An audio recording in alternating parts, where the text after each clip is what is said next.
વડોદરાના રામલાપુરા તોડફોડ કેસના આરોપી કલ્પેશ દલસાણિયાને ભાજપે હોદ્દા પરથી દૂર કર્યા. નિમણૂકના 24 કલાકમાં જ પદેથી દૂર કરવામાં આવ્યા. વડોદરા તાલુકા કિસાન મોરચાના ઉપપ્રમુખ તરીકે નિમણૂક રદ થઈ છે. ગુનાહિત ભૂતકાળ અને હાલના કેસની જાણ થતાં જ આ કાર્યવાહી કરવામાં આવી છે. મિલકત વિવાદમાં બંદૂક તલવાર સાથે તોડફોડનો આરોપ લાગ્યો છે. સરપંચ પુત્ર સહિત 7 આરોપીઓને પોલીસે ઝડપી પડ્યા હતા, જેમાં કલ્પેશ પણ સામેલ હતો. આરોપીઓએ જાહેરમાં હાથ જોડીને ભૂલ કબૂલી. કલ્પેશ દલસાણિયા સામે અગાઉ ફાયરિંગ સહિતના ગુનાઓ નોંધાયા હતા. 10 વર્ષ જૂના ગેંગવોર કેસમાં પણ જેલમાં રહી ચૂક્યો છે. સ્થાનિક ભાજપ સંગઠનમાં નિમણૂક લઈને વિવાદ ઉઠ્યો હતો.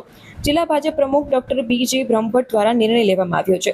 પાર્ટીમાં આવા તત્વોને સાંખી લેવાશે નહીં તેવું જિલ્લા ભાજપ પ્રમુખે કહ્યું. ગુનાની જાણ થતાં જ તાત્કાલિક અસરથી તેને હોદ્દા પરથી દૂર કરવામાં આવ્યો છે. લામડાપુરા કાંડ બાદ રાજકીય વર્તુળોમાં ચર્ચાનો વિષય બન્યો હતો.